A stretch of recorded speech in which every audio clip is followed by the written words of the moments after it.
have to hand over way more than your passport when you get there.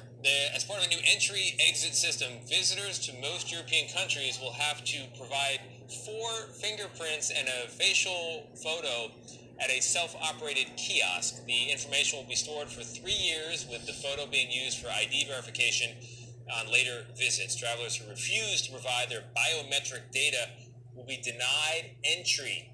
The goal of the program is to enhance security and speed up border crossings, it is said. The new system is set to be rolled out over 6 months, starting in October, and applies to 29 countries, including popular destinations like France, Italy, and Spain. If you're planning a trip to Europe, you're going to have to hand over way more than your passport when you get there. As part of a new entry-exit system, visitors to most European countries will have to provide 4 fingerprints and a facial photo at a self-operated kiosk. The information will be stored for 3 years, with the photo being used for ID verification on later visits. Travelers who refuse to provide their biometric data will be denied entry. The goal of the program is to enhance security and speed up border crossings, it is said. The new system is set to be rolled out over 6 months, starting in October, and applies to 29 countries, including popular destinations like France, Italy, and Spain. Starting next month, Americans visiting popular destinations like France, Italy, and Spain will face new entry rules. Under the European Union's new entry-exit system, travelers will need to scan their fingerprints, take a photo, and share details from their passport when they arrive. This replaces the old system of passport stamps. The EU says the change is meant to boost security and keep track of who enters and leaves the region. For most Americans, it means a quicker automated process, but it also means giving up more personal data that will be stored for several years. Refusing to provide this information will result in being denied entry. For U.S. travelers, the impact is clear. Trips may feel more high-tech, but privacy concerns and possible delays are worth keeping in mind. But what do you guys think? Do these new rules make international travel safer, or do they go too far in collecting personal information? Share your thoughts below. Big changes are coming for British travelers to Europe. Starting in October 2025, the EU will launch the entry and exit system. That means when you enter the Schengen area, you'll need to register your fingerprints and facial image at border kiosks. This system replaces old passport stamps and will automatically track your 90-day visa-free limit. If you overstay, the system will know. The goal? To tighten border security and combat illegal immigration. So if you're planning trips to France, Spain, Italy, or anywhere in the Schengen zone after October 2025, be ready for these new checks. Please like, share, and subscribe to Royal Voyage 198 for more updates.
So, on October the 12th, EES will start. EES means Entry-Exit System. That's a new control at the border for non-EU residents. Basically, on top of giving their passports like today, they will have a picture taken and also give their fingerprints. We'll start with our passengers that are in coaches and in trucks, and later on, before the end of the year, we'll start to check our customers being in cars.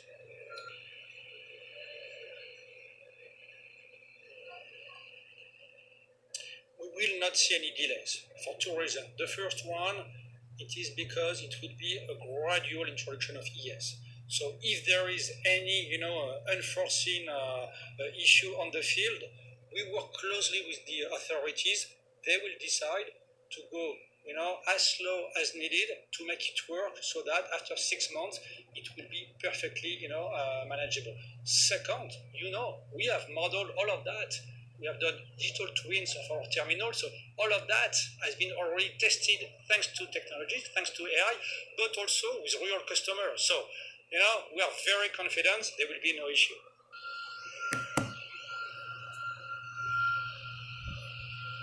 It took a long time, but we took advantage of that time to do two things. First, to optimize, what we have designed. So we have plenty of time to do it very well, and we do it very well, one. And second, we had also time to talk to the authorities and for them to change a bit their process. At the very beginning, it was planned that ES would enter into force at once, everything the same day. Now we have a 6 months ramping up period that would be very useful, to test and learn on the field. Just read the screen before you do anything else. Read the screen. That's right.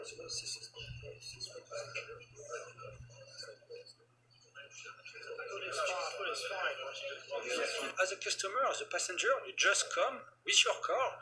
You have, like before, your passport with you, and same for your family members. And then you are just guided through ES. You go in front of a kiosk, you give your passport, and you only have a picture of your face taken. You give your fingerprints the first time, and that's it. That's very simple. Less than 2 minutes maximum.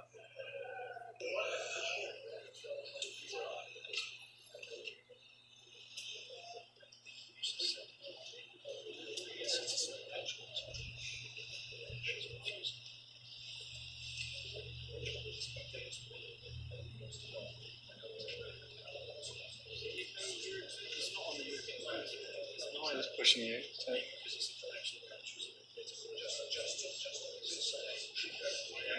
Okay. Splendid.